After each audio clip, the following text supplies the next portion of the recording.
এখানে দেখো আরাবল্লী পর্বত বারবার রিপিট করেছে, তাহলে আমি আরাবল্লী পর্বত আমি একবার বলে দিয়েছি, এই যে আরাবল্লী পর্বত, তাহলে নতুন করে বলার কিছু নেই।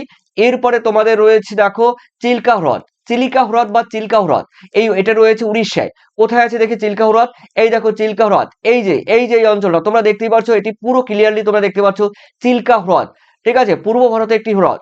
তারপরে রয়েছে দেখো মহানদী, দেখো কোথায় রয়েছে মহানদী দেখিয়ে নিচ্ছি, এই যে উড়িষ্যার মহানদী, দেখো এই যে এখান থেকে শুরু করবে, এটি পশ্চিমবঙ্গের সুন্দরবন অঞ্চল। আর দেখো এই জায়গাটা, এই যে এখানে রয়েছে একটু খাঁচকাটা খাঁচকাটা টাইপের রয়েছে, এখানে তোমরা এরকম একটি আহ ডোম করে দেবে গম্বুজ আকৃতি, এখান থেকে নদী টেনে একটু নিচ দিকে আনবে, নিচ দিকে আনার পরে একটু উপর দিকে যাবে, উপর দিকে যাওয়ার পর তোমরা এরকম করে দেবে, কোনো প্রবলেম নেই। 19-20 হলেও তোমরা নাম্বার পেয়ে যাবে, আমি বারবার বলছি 18-19-20 হলেও কোনো প্রবলেম নেই। চলো দেখে নাও যাক, তোমাদের মহানদী কমপ্লিট হলো।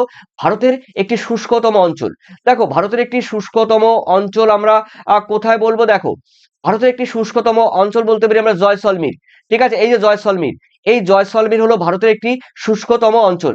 মাথায় নাও, মাথায় গেঁথে রেখে দাও, জয়সলমীর একটি শুষ্কতম অঞ্চল রয়েছে, যাকে বলা হয় মরুস্থলীয় বলা হয়, যাকে মরুস্থলীয় বলা হয়।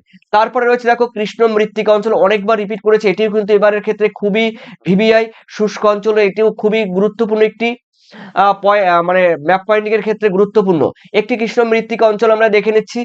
এটি অনেকবার হয়েছে, দেখো এখানে রয়েছে গুজরাট, এখান থেকে এই পর্যন্ত কিন্তু রয়েছে গুজরাট। তো এই গুজরাটের কর্নার থেকে এখানে একটু মোটা করে দেবে, তারপরে সোজা একটু হালকা উপর দিকে করে দাও, তারপর নিচ দিকে উপর দিক করে দিয়ে এখানে যেহেতু মহানদী রয়েছে একটু সরিয়ে দাও, তারপরে তোমরা নিচ দিকে একটু আঁকা বাঁকা করে তোমরা টেনে নাও, কোনো প্রবলেম নেই, দেখে নাও নাম্বার কিন্তু হামেশাই পেয়ে যাবে। ওকে, তোমরা যদি মনে করো এটা একটু এরকম করে দেবে, এই পর্যন্ত করে দেবে, তাও কিন্তু তোমরা নাম্বার পেয়ে যাবে। এটি কিন্তু কৃষ্ণ মৃত্তিকা অঞ্চল বা